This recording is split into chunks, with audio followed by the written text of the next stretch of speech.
Hello and welcome back to another episode of Insight. In this episode, we're going to be learning how to break the cycle of change. Most people find change to be a difficult process. They get stuck repeating the same change cycle over and over again. The human brain is designed to seek comfort and security, and anything apart from the normal feels like a threat to us, and therefore we resist change. Here are some common cycles people encounter as resistance when they face a decision of change. As you go through this video, notice where you are stuck in this cycle of change. The first one is discontent. In this phase, you are unhappy and dissatisfied with an area of your life, and you tolerate it and deal with it. You mostly ignore it or compromise because it's comfortable and familiar and you fear change. The second one is breaking point. This is the point where your discontent builds high enough that you can't take it anymore. This is triggered through exhaustion or a dramatic event. Third is decision. You have decided to change and you've taken the step towards change, giving you a short-lived sense of hope. The fourth is fear. Soon after you feel empowered, you encounter fear. You become uncomfortable and anxious about the idea of changing. You doubt your decision and you feel helpless and empty. The fifth is amnesia. This is when the fear of change grows strong and you feel like the original situation is better than you had thought. You perceive that the old situation is better than the anxiety-producing change.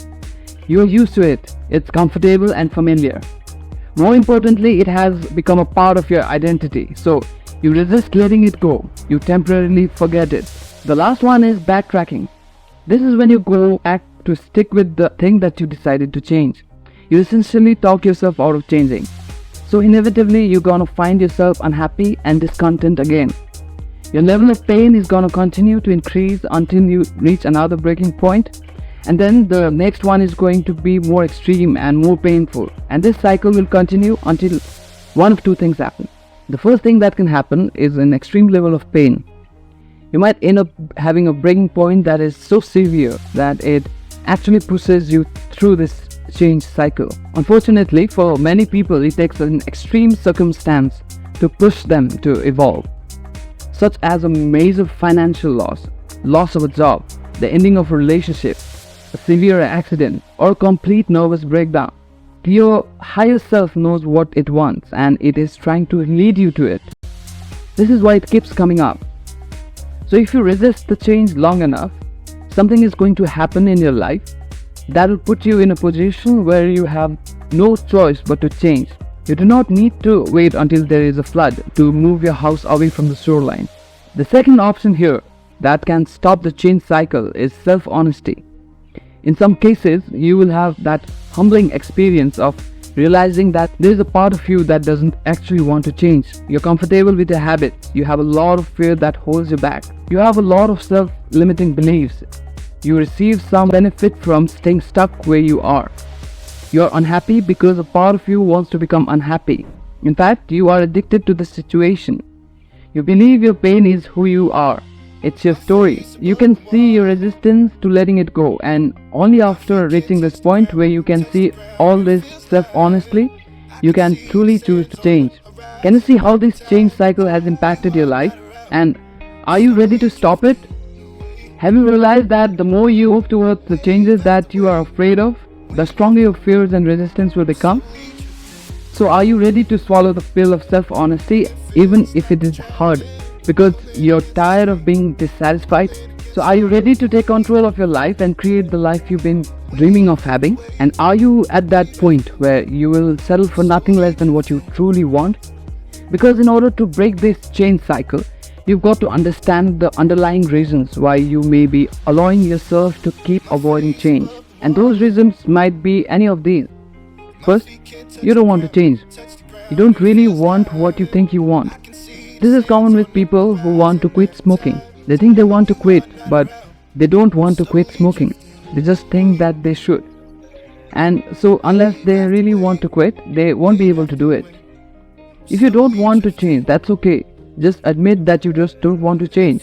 Because at the first place, if you really force yourself to do something you do not want to do, you'll never accomplish it. So In order to really make that change happen, you should know what you really want.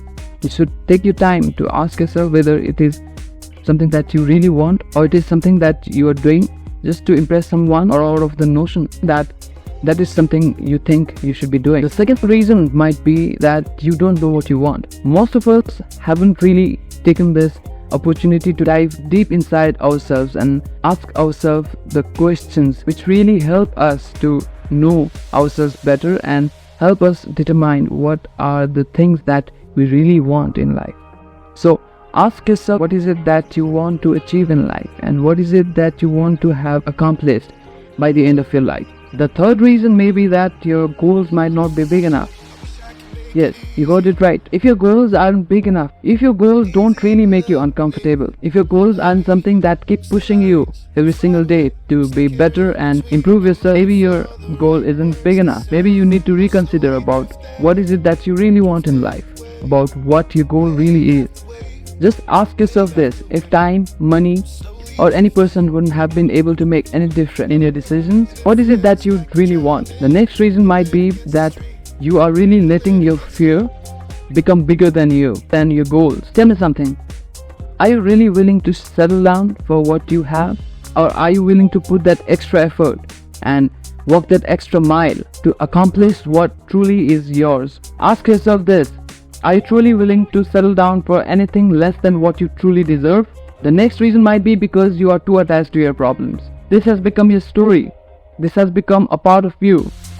This has given you a new identity. Your problems are what define you, and you have become so familiar with being a victim of your own circumstances that you are not willing to leap forward and make that change and transform your life for the better. Another thing that might be a problem is that you're benefiting from your problems. Your ego and your identity might be so wrapped up with your current problems that you fear letting it go. You fear that if you really change, you'll have nothing to talk about. Who would you really be? The benefit that you're getting from your problem is being conceived as bigger from the change that you might be running away from. So in some way or the other, you might be benefiting from your problems. You might be benefiting from running away from change.